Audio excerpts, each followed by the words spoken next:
This is CBS 8 News Live at noon. Good afternoon. Thank you so much for watching. I'm Heather Myers. I'm Eric Connor. Glad you're with us here. The Mountain View area remaining one of the hardest hit areas after all these floods we've experienced here. People living along 42nd Street had their homes ruined because of these floods. CBS 8's Kelly Hessedal is live in the neighborhood sharing how people are coping today. Kelly.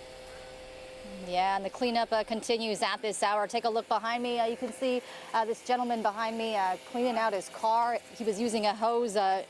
Looked like underneath the hood a little while ago. Other people are out here shoveling. We encountered more than one person on the phone with their insurance company today, just trying to figure out how to move forward. I thank God we have flood insurance, but I know there's some neighbors, and I don't want to cry.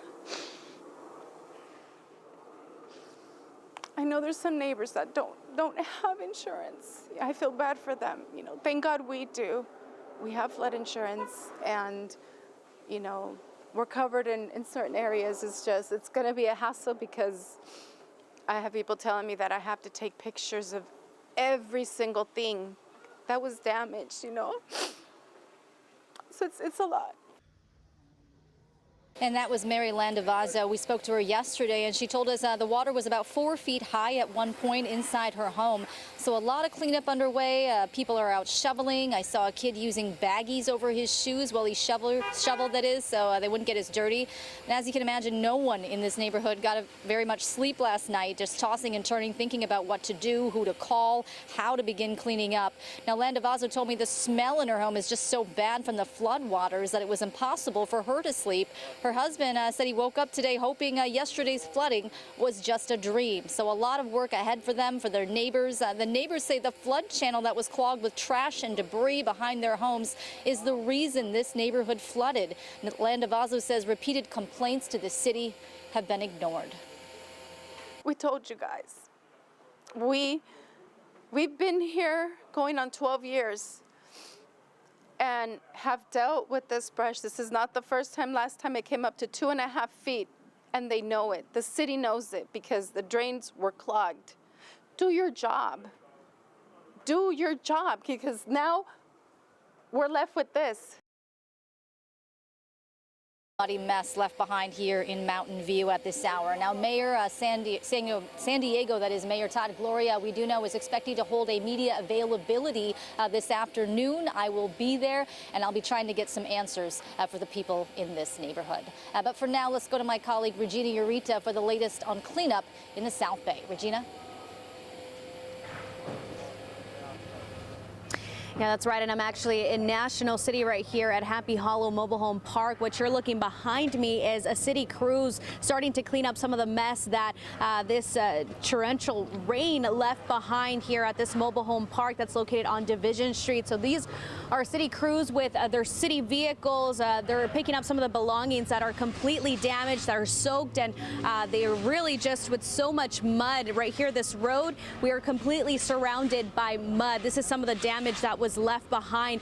And to give you some of the perspective of how crazy flooded it got right here, this mobile home, you can see this is the water line. It is actually terrifying because it's higher than me, higher than 5 feet. So that's just how significant and crazy the water levels got in this area. We've been talking to residents, a lot of them just really upset about the whole situation. They're cleaning up their mobile home. They're trying to obviously clean up some of the mess, definitely trying to save their mobile home, because some of them have had their mobile home for almost a decade, so they've never had to deal with this situation. So these are some of the residents who have been out here, but again, surrounded by so much mud, surrounded by all their belongings that are completely damaged. Just very heartbreaking to see this situation.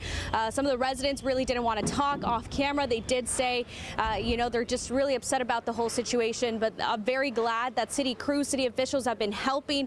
The community has come together to really help this terrible situation that they're dealing with at the moment. But again, city crews have been here all morning trying to mitigate the situation. We've been talking to the city manager saying that really this is just one part, but there are other damages in other areas, and they have been assessing some of the damage in some of the other areas in National City.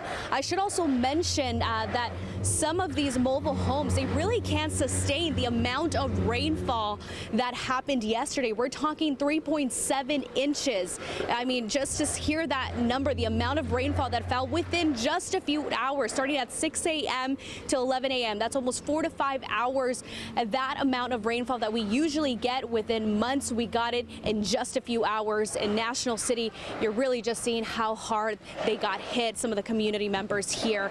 City manager did tell us that the city is declaring a state of emergency in the coming days. We don't know when. They're still assessing some of the damage, but this is really some of the remnants of that rainstorm. Just really incredible, very shocking to see, and just heartbreaking that the community is going through this. That's the latest here in National City. I'll send things back to you guys. I will send it to my colleague Alex Lai, who's in Canto right now. Alex, what's going on there? Thanks. Yeah, and this is definitely a sight to see. This is the trolley station on 65th and Imperial Avenue. As you can see, there actually used to be a fence here, and neighbors showed us a video where there were bushes and trees here as well, all completely gone right now. This embankment actually broken. This retaining wall slipped down. You can see this damage, all of the water rushing through. This caused a lot of flooding into the neighborhood. This trolley station is obviously out of service right now. As you can see, these train tracks actually lifted off the ground, almost look like they're floating compared to the ones over here. So this is going to be out of service for quite some time. They're assessing the damage this morning and are going to see what repairs are needed. Luckily, there will be shuttle buses here to continue to transport riders to the other stops and continue as planned. However, there just will be delays. MTS is saying to be patient and plan ahead from these delays. And all of this flooding on this railroad, rushing down this embankment, going up and actually over onto these houses on this street right here. I'm here with Angie and her 2-year-old son, who actually had their house flooded, concrete lifted up out of their front yard. And Angie, tell me a little bit about what it was like getting your 3 children out of the house. Scary, frustrating. I didn't know what to do. I didn't know how to get them out. You know, I was calling people for help. My neighbor Kimberly, she really pulled through. She went screaming to this apartment complex behind us to get help from neighbors nearby, neighbors that I don't even know. You know, right now I recognize the face. Her name is Christina, and then her dad came through.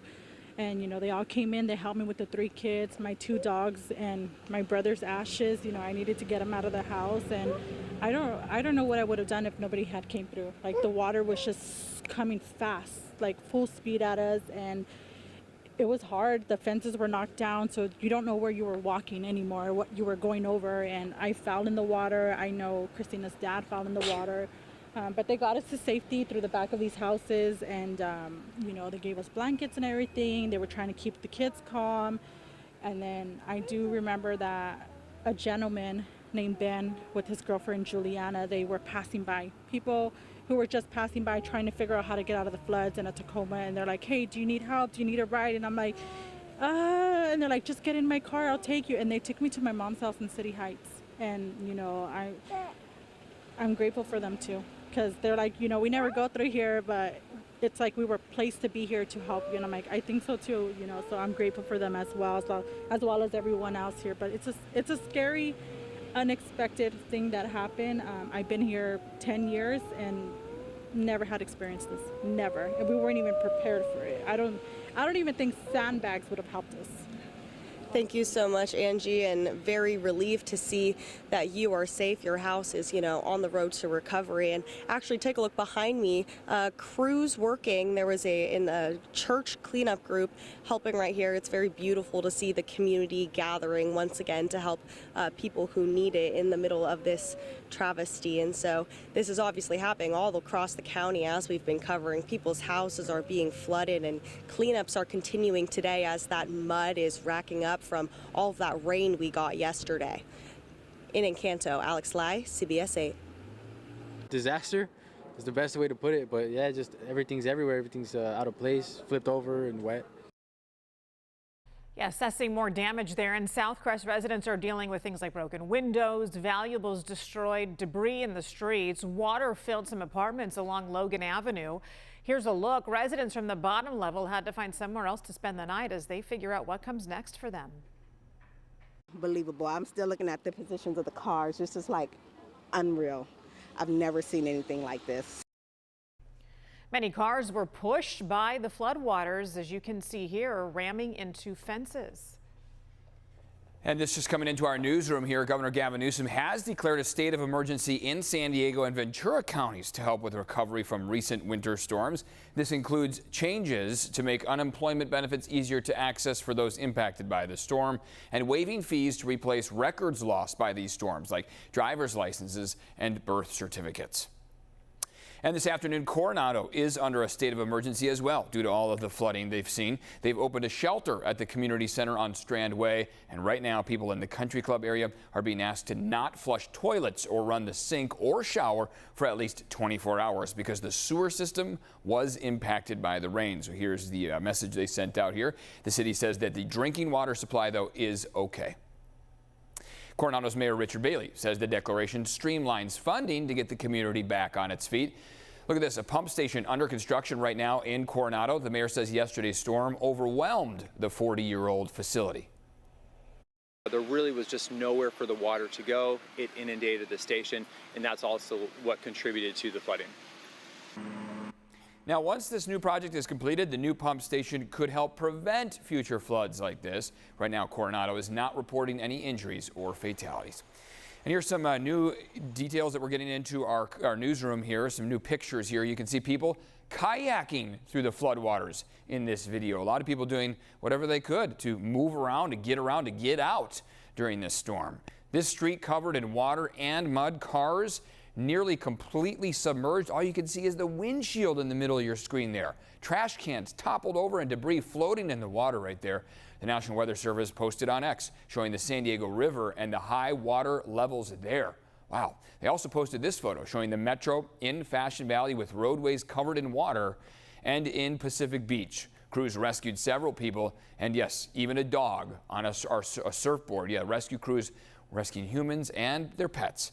Drivers, many of them, ignored rising waters and drove through the flooded streets, which made it very difficult for rescuers because they get spread thin when people take these risks. Many cars got stalled out and a lot of people got stuck. You can show us the weather where you live, share photos, share videos on the CBS 8 app under the Near Me section. Click Share with Us.